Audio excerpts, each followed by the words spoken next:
का भी इलाज अस्पतालों में नहीं है। और जिस तरह की सूचनाएं हर दिन मिलती हैं और अस्पतालों की जो तस्वीरें देखने को अखबार में मिलती हैं, बड़ा दुख होता है।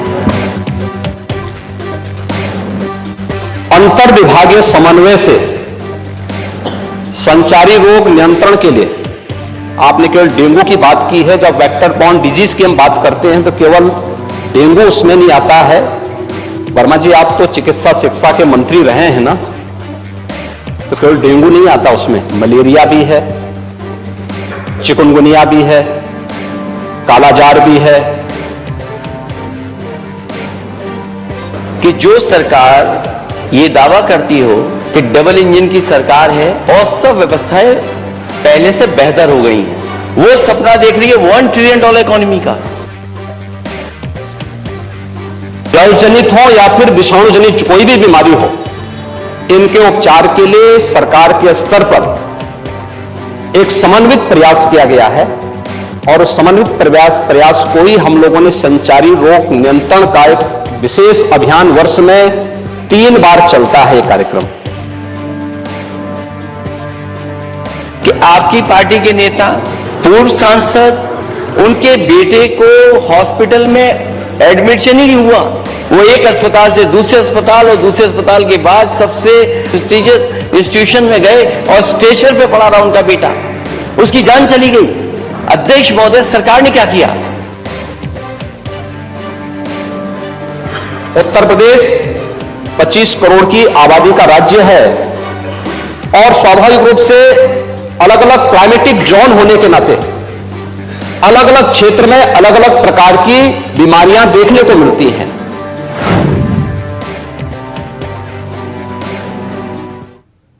नमस्कार, इंडिया वॉइस पर स्वागत है आपका। मैं हूं आपके साथ प्रियंका मिश्रा। यूपी विधानसभा की कार्रवाई के दौरान सत्ता पक्ष और विपक्ष के बीच जोरदार बहस देखने को मिली, जहां एक तरफ मुख्यमंत्री योगी आदित्यनाथ और सपा सुप्रीमो के बीच वार पलटवार का सिलसिला जारी रहा, तो वहीं डिप्टी सीएम ब्रजेश पाठक को भी सपा सुप्रीमो नसीहत देते नजर आए, जिसके बाद ब्रजेश पाठक ने विपक्ष पर तंज कसते हुए विपक्ष को डिरेल बता डाला। वहीं 28,760 करोड़ के बजट में किसानों पर इस बार खास फोकस रखा गया है। किसानों को 400 करोड़ के गन्ना भुगतान के लिए अलग से इसका प्रावधान किया गया है। अब देखना यह है कि आने वाले दिनों में सरकार का बजट और विपक्ष के सवालों में कौन किस पर हावी होता है, क्योंकि ये साल चुनावी है। तो आज बजट और बजट की नोकझोंक पर होगी चर्चा, लेकिन इससे पहले नजर डालिए बयानों की बौछार पर। केवल लखनऊ नहीं, दिल्ली और बड़े बड़े महानगरों में भी ये बड़े बड़े प्रचार के होर्डिंग लगे हैं कि इतने हमने मेडिकल कॉलेज बना दिए हैं। अगर सूचनाएं जो मिल रही हैं और डेंगू जैसी बीमारी का जो सरकार इलाज ना करा पा रही हो, वो सपना देख रही है $1 ट्रिलियन इकोनॉमी का। और डेंगू सामान्य बीमारी है, किस ऐसी है बीमारी जिसका इलाज नहीं है, ये तो सरकार बताएगी। अंतर विभागीय समन्वय से संचारी रोग नियंत्रण के लिए आपने केवल डेंगू की बात की है। जब वेक्टर बॉर्न डिजीज की हम बात करते हैं तो केवल डेंगू उसमें नहीं आता है। वर्मा जी, आप तो चिकित्सा शिक्षा के मंत्री रहे हैं ना, तो केवल डेंगू नहीं आता उसमें, मलेरिया भी है, चिकुनगुनिया भी है, कालाजार भी है। इन सभी से संबंधित वेक्टर बॉर्न डिजीज हो या फिर वाटर बॉर्न, जल जनित हो या फिर विषाणु जनित कोई भी बीमारी हो, इनके उपचार के लिए सरकार के स्तर पर एक समन्वित प्रयास किया गया है और उस समन्वित प्रयास को ही हम लोगों ने संचारी रोग नियंत्रण का एक विशेष अभियान वर्ष में 3 बार चलता है ये कार्यक्रम, जिसमें पहले 15 दिन संचारी रोग के लिए अवेयरनेस के साथ साथ अंतर विभागीय समन्वय से स्वास्थ्य विभाग नोडल विभाग होने के नाते सभी अन्य विभागों के साथ समन्वय के माध्यम से इन कार्यक्रमों को नियंत्रित करता है। इसके बाद डोर टू डोर जाकर के दस्तक अभियान के माध्यम से कहीं भी कोई व्यक्ति जो बुखार से पीड़ित है, उस व्यक्ति को नजदीक के स्वास्थ्य केंद्र में उपचार की सुविधा दिलाने की व्यवस्था करना। आपकी पार्टी के नेता पूर्व सांसद, उनके बेटे को हॉस्पिटल में एडमिशन ही नहीं हुआ। वो एक अस्पताल से दूसरे अस्पताल और दूसरे अस्पताल के बाद सबसे प्रीमियर हॉस्पिटल या सबसे प्रेस्टिजियस इंस्टीट्यूशन में गए और स्टेशन पे पड़ा रहा उनका बेटा, उसकी जान चली गई। अध्यक्ष महोदय, सरकार ने क्या किया?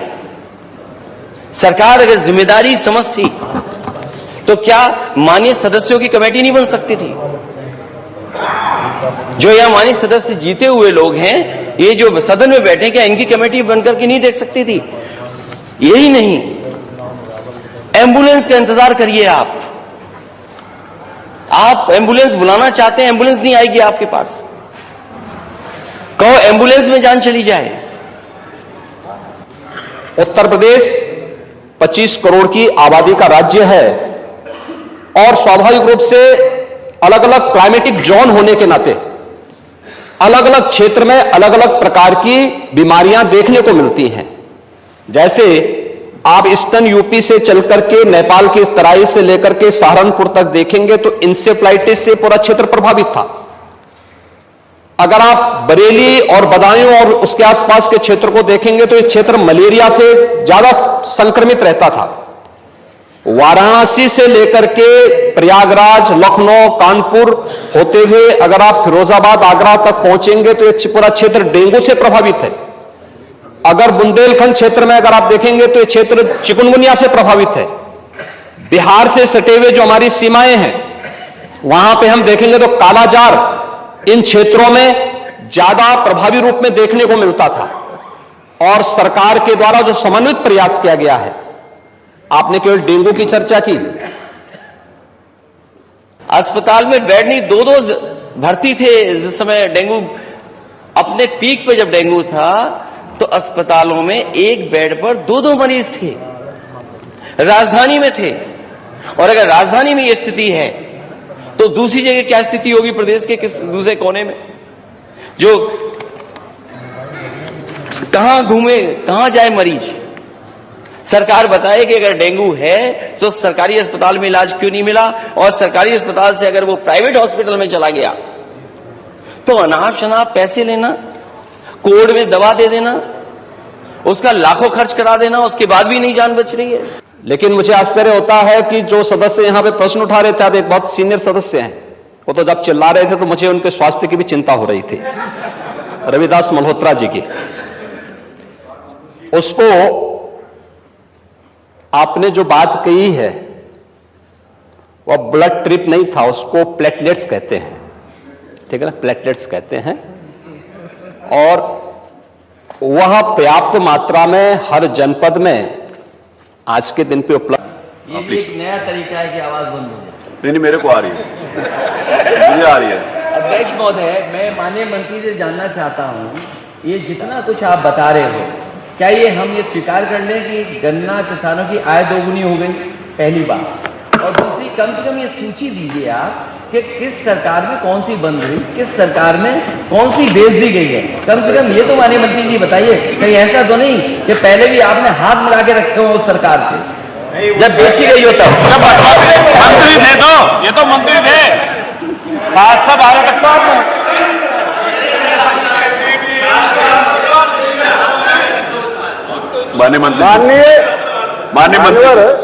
मानवर हाथ तो पता नहीं आपके जन कितनी बार मिल चुके हैं, भतीजे भुआ भी बन चुके हैं, भाई बहन भी बन चुके हैं, ये हाथ तो मिलते रहते हैं, अलग भी होते रहते हैं।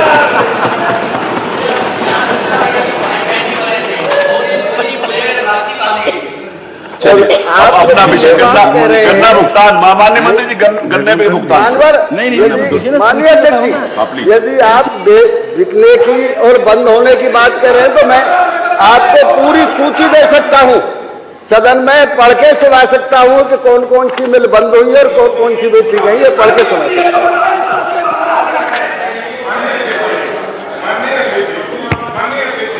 हमारे पास बेसिक प्रश्न था और मैंने, अगर आप देखेंगे तो 2021 और 22 दो मानवर हमने यही पूछा था कि 2021 और 22 और 23 में जो बकाया आया भुगतान आपने बता दिया। हम भुगतान की बात नहीं कर रहे हैं, हम बकाये की बात कर रहे हैं। मानवर, अगर एक किसान का भी बाकी है, ये सरकार की जिम्मेदारी है नैतिक। अगर एक किसान भी आत्महत्या कर रहा है और एक किसान के घर में भी उसकी बेटी के हाथ पीले नहीं हो रही, ये आपकी जिम्मेदारी है। 1773 करोड़ रुपए बकाया है। आप ये सुनिश्चित करिए कि ये बकाया आप कितने दिन में दे देंगे। मैंने पूछा कि 15 दिन में दे देंगे, ये आपका उत्तर आया नहीं। अब ये उत्तर दे दीजिए हमको, हम संतुष्ट हो जाएंगे। क्या 15 दिन में दे देंगे बकाया? मैंने बताया जिन 1-2 फैक्ट्री ने नहीं पेमेंट नहीं किया है, उनकी आरसी जारी की गई है और बाकी शेष तत्काल भुगतान कराया जा रहा है। तो आज बजट पर और साथ ही साथ बजट के बीच हुई नोकझोंक पर करेंगे चर्चा। सबसे पहले अपने मेहमानों से आपका मैं परिचय करा देती हूं। कैप्टन आई सिंह भदौरिया हमारे साथ बीजेपी प्रवक्ता जुड़ चुके हैं, बहुत स्वागत है आपका। इसके अलावा राज शर्मा कांग्रेस प्रवक्ता हमारे साथ जुड़ चुके हैं, आपका भी बहुत बहुत स्वागत है। डॉक्टर एसके दुबे जी सपा प्रवक्ता हमारे साथ हैं, आपका भी बहुत स्वागत है। और नवीन दुबे जी राजनीतिक विश्लेषक हमारे साथ हैं, बहुत स्वागत है आपका भी। तो सबसे पहला सवाल यहाँ पर डॉक्टर एसके दुबे जी आपसे, जिस तरह से लगातार सवाल जवाब किए जा रहे हैं और जिस तरह से लगातार नोकझोंक की जा रही है, तमाम चीजों पर जवाब भी सदन में मिले हैं, इसके बाद आपका क्या कहना है? लगातार जो आपके तमाम सवाल वहां पर उठ रहे थे, आपका कहना था कि आपको मौका नहीं मिलेगा सरकार के मुद्दों को उठाने का, तो क्या लग रहा है आपको कि क्या आपके सवालों के जवाब मिल पा रहे हैं या कम है अभी भी मौका?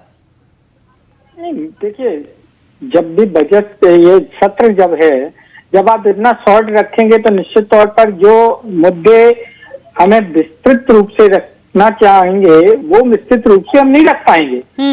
अभी शॉर्ट टर्म में क्या होगा कि जो सिलेक्टेड मुद्दे हैं वो ही हम पहले प्रायोरिटी के बेस से हम उन्हीं मुद्दों को लेंगे।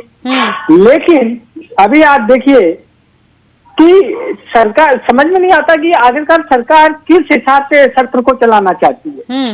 दिक्कत क्या है? आपके पास टाइम है, सब कुछ है, आप फुल मेजोरिटी में हैं, फिर घबराते क्यों हैं?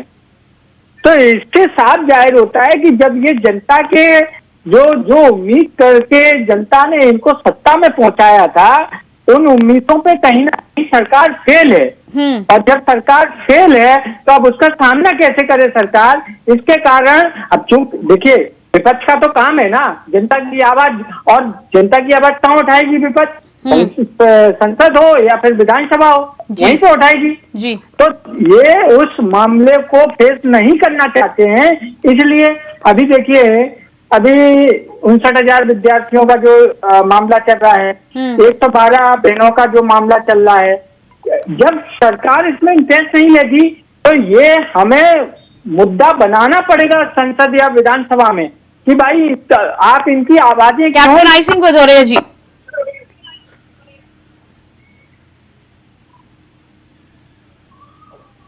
भारतीय जनता पार्टी सत्र को बहुत अच्छी तरह चला रही है और अच्छी तरह चलाना नहीं, लेकिन आपने सुना एसके दुबे जी को, और साथ ही साथ विपक्ष का भी ये सवाल है। उनका कहना है कि 3 से 4 दिन, इतना बड़ा राज्य है, इतने कम दिन उनको मौका नहीं मिल रहा है अपनी बात रखने का।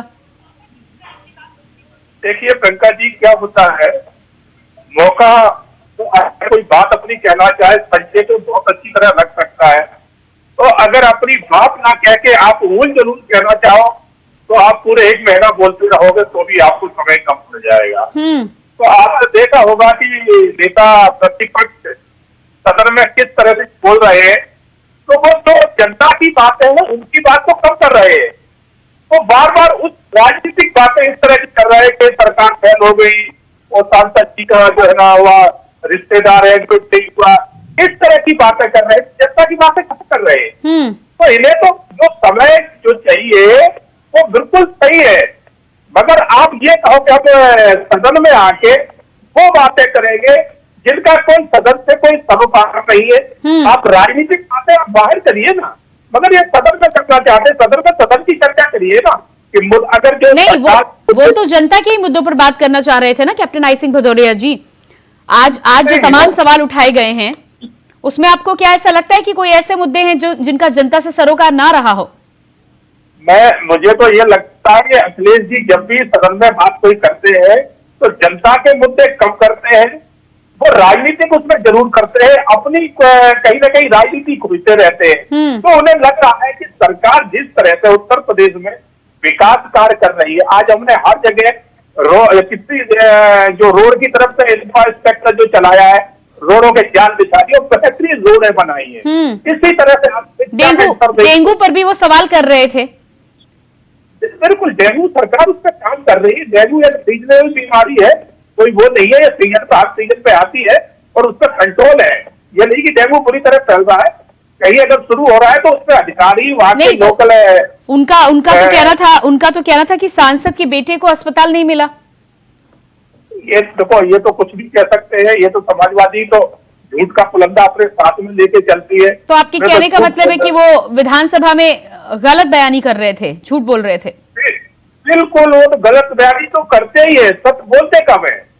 अगर जिस दिन विपक्ष अपनी जिम्मेवारी निभाने लगे और सत्य को सत्य कहने लगे और जनता के जो मुद्दे हैं उनको उठाने लगे। राज शर्मा जी, प्रियंका जी, हाँ, मैं अभी भदौरिया जी की बात सुन रहा हूँ। इनका एक शब्द है उलझुलूल। एक्चुअली इनको जिन वोटर्स ने वोट दिया उन्हें उलझुलूल लगते हैं। ये किसान वो उलझुलूल, अगर अपनी मांग करें तो उलझुलूल, शिक्षक अपनी मांग करें तो उलझुलूल। मैं कह रहा हूं, आप प्राधिकरण बना रहे हैं, आप नए नए योजनाएं ला रहे हैं। पहले तो आप ये बताइए कि आपने, जैसे कि अभी किसानों के लिए आप कह रहे हमने 400 करोड़ का प्रावधान कर दिया है। मुझे भदौरिया जी इसी चैनल में जवाब दें, सितंबर पे आपने धान खरीदा था, क्या कितने जिलों में उसका आज की तारीख तक अभी तक पेमेंट हुआ? किसानों का नहीं हुआ। 4 जिले तो गिनाई दूंगा मैं। भदौरिया जी झूठ बोलना नहीं है। एक और बात कहना चाहता हूं, आप डेंगू चिकुनगुनिया क्या मैं कह नहीं पा, तो वो बीमारियों का आप ले लेते हो हल्के में।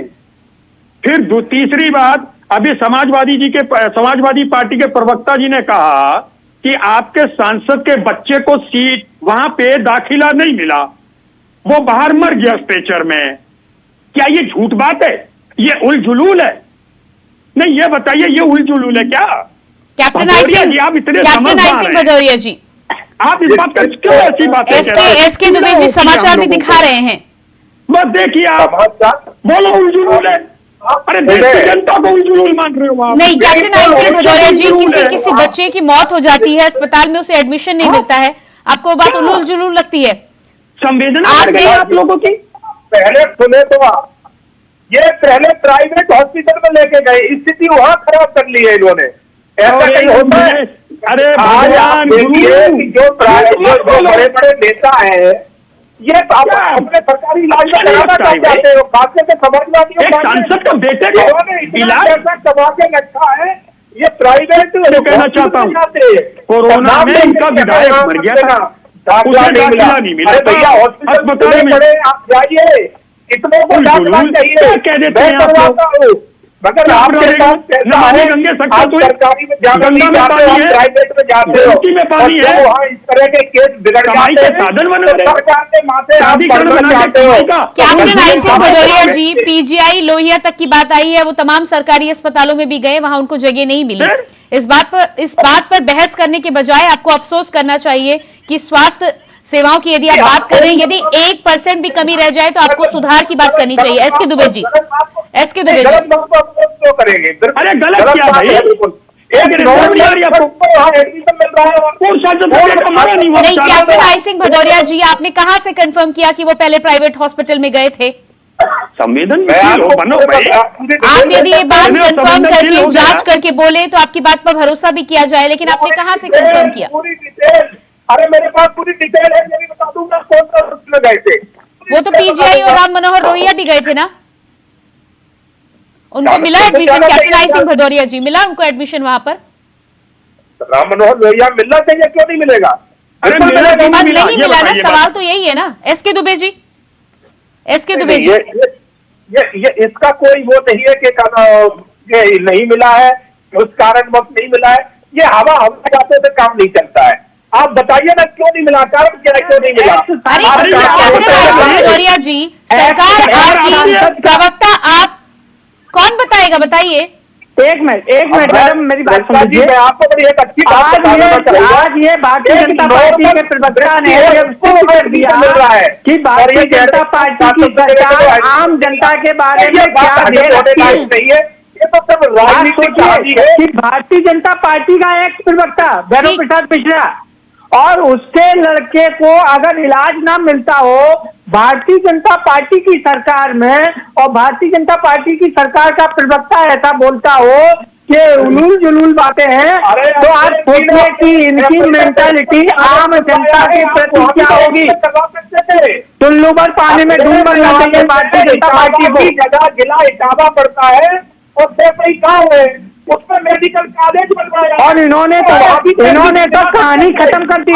नेताजी ने सैफई का जो हॉस्पिटल बनवाया था, मैं चाहूंगा आज इस डिबेट में मैं सामने बोल रहा हूँ कि अगर आपका कैमरामैन आपकी टीम अगर जा सकती हो तो जाके ये इंक्वायरी करे कि आज उस अस्पताल की हालत क्या है की। नवीन दुबे जी मेरे साथ बने हुए हैं, राजनीतिक विश्लेषक हैं। राजनीतिक विश्लेषक नवीन दुबे जी भी मेरे साथ बने हुए हैं। नवीन जी, स्वास्थ्य सेवाओं की जब हम बात करते हैं, आयुष्मान कार्ड की बात की जाती है, वहां पर लाभ मिलता है लोगों को, बहुत अच्छी बात है। लेकिन जब इस तरह की घटनाएं निकलकर सामने आती हैं कि डेंगू के लिए बेड नहीं मिल रहा है, कोरोना टाइम में तो स्थिति जो दूसरी थी वो देखी है हमने, लेकिन आज की स्थिति में यदि किसी को एडमिशन अस्पताल में नहीं मिल रहा है तो उस पर क्या कहेंगे? स्वास्थ्य सेवाओं में जब तक एक भी ऐसा मरीज जिसको जरूरी समय पर सुविधाएं ना मिले, तब तक स्वास्थ्य सेवाओं के उन्नत होने की बात कैसे कह सकते हैं हम? प्रियंका जी, देखिए ऐसा है, निश्चित तौर पर जमीनी धरातल पर हम लोग देखें तो इसी उत्तर प्रदेश में जहां भाजपा ये दावा करती है कि डबल इंजन की सरकार है, पहली चीज तो ये जनता को समझना पड़ेगा कि डबल इंजन की सरकार का मतलब क्या होता है। एक सरकार केंद्र में मोदी जी की है, दूसरी उत्तर प्रदेश में योगी जी की यानी भाजपा की सरकार है। इसका मतलब ये कि जहां गैर भाजपाई सरकारें हैं वहां केंद्र की सरकार पक्षपात करेगी या करती है, ये जनता को समझना पड़ेगा। आखिर इस तरीके की जो बात भाजपा कहती है कि साहब डबल इंजन की सरकार बनाइए, मतलब ये है कि जहां आपकी सरकार नहीं, जनता ने जहां आपको नकार दिया वहां मदद नहीं करेंगे केंद्र को। केंद्र का जिम्मेदारी होती है कि सभी राज्यों को समान दृष्टि से देखें, समानता का व्यवहार करें। तो यहाँ पहली चीज ये क्लियर हो गई कि भाजपा का व्यवहार पक्षपातपूर्ण है। दूसरी चीज, स्वास्थ्य सेवाओं का जो आपने सवाल किया, इन्होंने एक काम किया है कि उत्तर प्रदेश के अंदर जितने भी जिला अस्पताल थे उनके बोर्ड चेंज करके मेडिकल कॉलेज उनका नाम दे दिया, चाहे हमीरपुर चले जाइए, बांदा चले, कहीं चले जाइए। उसके बाद स्वास्थ्य सेवाओं की स्थिति ये है कि किसी को अपनी माँ का, भाई का, बहन का सब मोटरसाइकिल पर लेके जाना पड़ रहा है, किसी को कंधे पर लेके जाना पड़ रहा है। ये हाल की स्थितियां हैं, रोज अखबारों में आ रहा है। बावजूद इसके सरकार को जिस धरातल पर 6,67,000 करोड़ का बजट पिछले साल था, 23-24 का बजट उत्तर प्रदेश सरकार का, देश के सबसे बड़े राज्य में से उत्तर प्रदेश सबसे बड़ा बजट था, बावजूद इसके वो बजट खर्च कहाँ हुआ है? बेसिक्स जो है इस देश के अंदर हमारी जरूरतें हैं, स्वास्थ्य, शिक्षा और रहन सहन, ये 3 चीजों पर होना चाहिए। कहीं कोई खर्चा दिखाई नहीं देता। एक और चीज बताता हूँ, नोएडा की स्थिति जिसको महानगर कहते हैं, सर्वाधिक टैक्स पे करने वाला जिला है गौतम बुद्ध नगर। सेवा बहुत अच्छी है और होंडा काम कर रही है। अगर आप सोचोगे कि राजनीतिक चश्मा लगा के आप किसी के प्रतिनिधि बन के देखोगे तो आपको दिखाई नहीं देगा। इस टाइम उत्तर प्रदेश से अच्छी स्वास्थ्य सुविधा और कहीं है नहीं, इतनी अच्छी सेवा वहां की है। आई सिंह भदौरिया जी, ये जी राज जी, मैं एक बात भदौरिया जी से पूछ रहा हूं, भदौरिया जी चैनल पे जवाब दीजिए। मैनपुरी, फरुखाबाद, शाजापुर, बरेली, इनमें लोहिया अस्पताल में डॉक्टर्स पूरे, जहां 70 डॉक्टर होने चाहिए थे, फिरोजाबाद पे वहां 25 हैं, और बरेली में सिर्फ 2 डॉक्टर हैं मेडिसिन के, 25 से 30 होने चाहिए थे। फरुखाबाद में शायद कैप्टन आई सिंह भदौरिया जी 5 है। बताइए, आयुष्मान कार्ड, सिर्फ आयुष्मान कार्ड की बात कर देने से स्वास्थ्य सेवाएं ठीक नहीं हो जाती। राज शर्मा जी को शायद पता नहीं है कि जनसंख्या के हिसाब से डॉक्टर होते हैं। अरे मुझे मत पढ़ाओ गुरु, एक तो यार झूठ क्यों बोलते हो आप, हमें कुछ नहीं पता। आप नहीं है, आप रॉबिन हुड बन गए हो। कभी भी हमारे में नहीं, किसी की सरकार में 100% वहां पर स्टैंड नहीं होती है। नहीं, तो फिर आपने अलग क्या किया? नहीं, कैप्टन आई सिंह भदौरिया जी, यदि आप पुरानी सरकारों की बात करें तो फिर इतनी वाहवाही क्यों होते हैं? मैं इन लोगों से ये जानना चाहता हूँ कि भैपई में बना था, आज वो किस लिए बना है? अगर किसी को नहीं मिलता है तो उस मेडिकल का जवाब दीजिए भदौरिया जी। आपको लोगों ने बड़े प्यार से क्यों चुना? क्यों चुना? उल जुलूस बातें करने के लिए चुना? उसकी बात उल जुलूस काम करने के लिए चुना? सत्ता करने के लिए चुना? किसानों को पैसा नहीं दे रहे, प्राधिकरण बनाओगे, गंगा में पानी नहीं है, गंगा में गंदे नाले डाल रखे हैं, आप जहाज चलाओगे, कोई पूछ लो सवाल तो कहते हो चश्मा पहन लिया है। एक और जवाब मांग लूं आपसे, आप मुझे अच्छा इसका बता दें। कैप्टन आई सिंह भदौरिया जी, इस बार के बजट में, ठीक है, सवाल सुन लीजिए। कैप्टन आई सिंह भदौरिया जी, इस बार के बजट में आपका कहना है कि 400 करोड़ रुपए गन्ना किसानों के लिए रखा गया है। गन्ने के लेकर जो मांग चल रही है उसको लेकर कितना बजट आप देंगे? किस तरह से वहां पर बकाया, और बकाया राशि की जो अभी बात हो रही है, बकाया नहीं मिला है, उसको लेकर भी सवाल किया गया है सदन में, उस पर क्या कह रहा है? निश्चित तौर पर आपने देखा होगा कि गन्ना किसान पहले भी 2-2, 3-3 साल को बकाया नहीं मिलता